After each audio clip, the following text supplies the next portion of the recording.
We're gonna light this and hold our breath. Run, run, run, run, run, run. Hey guys, welcome back to the channel. I'm Lukenessmonster, and this is episode 7 of our hardcore Astroneer playthrough. And if you guys did miss the last episode, we officially got the gateway and the core of Silva activated, and now we've got to start thinking about going to other planets. Now, if you do remember, none of the achievements really work in this because you can't activate the shelter. You can't install the oxygenator on the shelter because there is no shelter, and if you just build one, it already has it pre-built in there. So, as far as beating the game goes, I think all we can do is activate the satellite. And so at some point we will have to travel to the satellite to drop off our geometric tripic, I don't even know how to pronounce it. Makes a funny noise though. So at some point we will have to fly to the satellite to drop that off.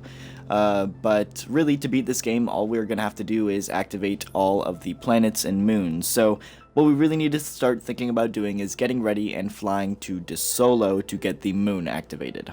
But of course, this is hardcore mode, so we're going to want to be very, very cautious and plan out every single step if we are going to another planet. And so because of that, I desperately want to bring everything with me to stay and start a base on the next planet we go to.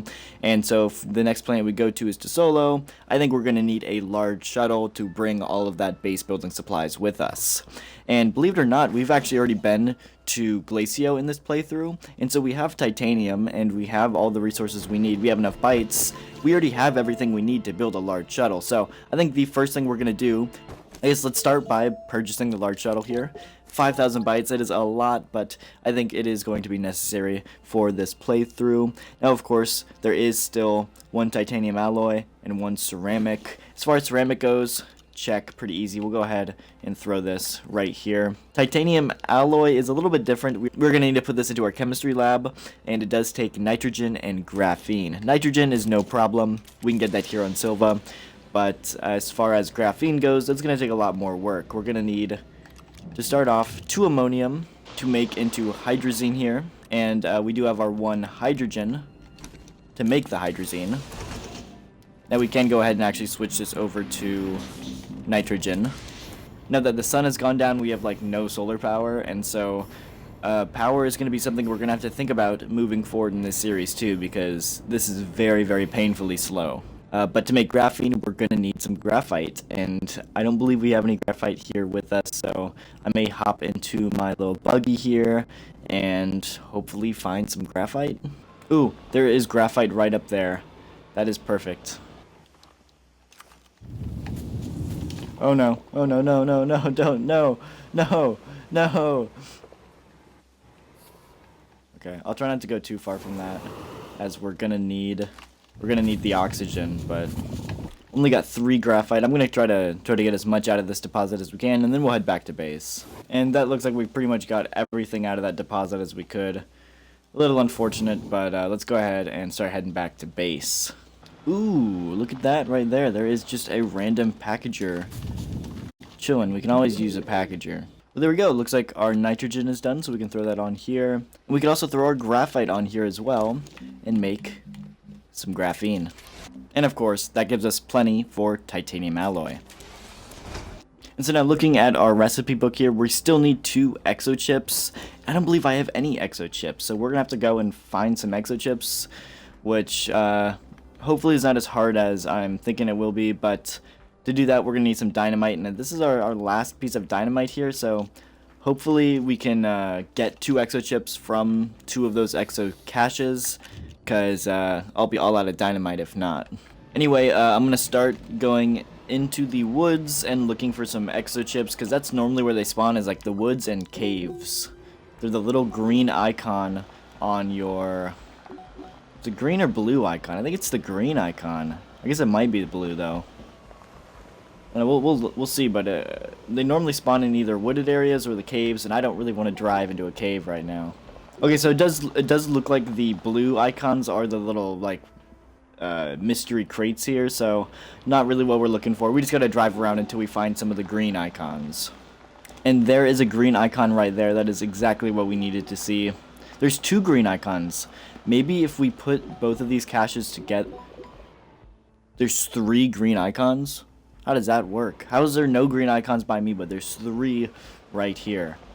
That is something else. Maybe if we put all 3 of these things together, we can blow them all up with 1 piece of dynamite. Right here. The second one is right here. Yeah. That is crazy. Now let's go grab this third one too. We don't want to take too long. I am running low on oxygen, so let's get this third crate right over here and get oxygened back up. Now I gotta say, playing with dynamite in hardcore mode is not gonna be fun. It's gonna be dangerous, and we're gonna have to get far, far away from this thing. So first we're gonna place that right there, and then we're gonna back this guy up because we don't want our car to get blown up either. But again, dynamite in hardcore mode is not something you want to mess around with, so we're gonna light this and hold our breath. Run, run, run, run, run, run. Oof. Okay. Did it work? There's 1 exo. Oh my gosh, yeah, there's like 17 exochips here. Yeah, look at that.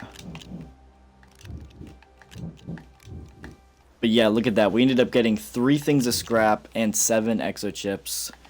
That is a mighty fine haul, if you ask me. Yeah, that's all the resources we need for the extra large shuttle there. Let's go ahead and get this thing printed. And while this large shuttle prints, we're going to have to think about things we're going to want on the shuttle. For example, we're going to want to start a base. And to start a base, the main thing we're going to need, of course, is oxygen. And so, without a doubt, we're going to need an oxygenator. Oxygenator is pretty simple, 1 aluminum and 1 ceramic. We have our 1 aluminum here now. We are going to need some more ceramic, though. And I believe there is some ceramic right over here. I'm hoping there is some left, but we might have already exhausted this resource deposit. Ooh, but it looks like there might still be some left over here.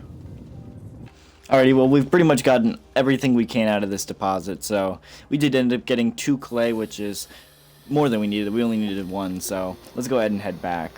And we did get our shuttle printed, so we can actually throw this on our second landing pad. And there we go, so we can get our oxygenator printed now. And that is printed, so we can go ahead and actually throw this into our shuttle. Now another thing we're going to need is fuel. We don't have the hydrogen thruster yet, so we're just going to go ahead and make one of these standard thrusters. And there we go, let's go ahead and throw that on our shuttle as well.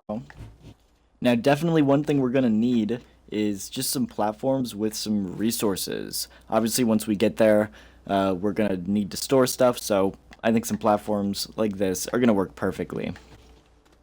And it allows us to bring some supplies over with us. Now a pretty basic one we're going to need is a small printer. We're definitely going to need a large platform B once we get there, so let's get that printed. And luckily, since we have this portable smelting furnace, we don't need to bring supplies for a smelter, so that works out pretty well. And of course, we're going to need tethers as well, so I'll probably find some more compound for some more tethers, but right now we are going to need at least everything we can get. And of course, this one is also pretty obvious, but we're going to need generators, not just to maintain power, but we're going to need it not just to maintain power, but to activate the other gateway as well. And you know what I just realized? We've had a QT-RTG in my backpack this whole time that we could have used to power the base a little bit faster. I kind of forgot about that. I'm actually going to go ahead and start up a thing of compound here, because we're going to need a ton of compound, like I said, for tethers, generators, and so much more once we get there. And while that's printing, we're going to need some resin, so let's go ahead and go find some more resin. Here we go, pretty simple. So first thing I'm going to need to print is, of course, another medium storage. And on this guy, I can start loading on all of my resources, like my resin and my compound, onto it. And so now that we have both of these filled, let's go ahead and get them onto our storage, or onto our shuttle. And then other than that, I'm going to take a quartz with me so I can make a beacon whenever we land. But other than that, that's all I can really think of stuff we're going to need right now. Now, at some point, we're probably going to need chemistry lab, atmospheric condenser on to Solo, but as of right now, that's not really what we're going to need. So yeah, let's get ready to get over there. And as the moon starts to set on the horizon, we can finally see where we're going next. And it's pretty cool, because I think the next few episodes are going to be really, really fun, and it's gonna be cool to see. So, yeah. Thank you all so much for watching. If you did enjoy it, the like button, subscribe, and I'll see y'all in the next episode of Astroneer.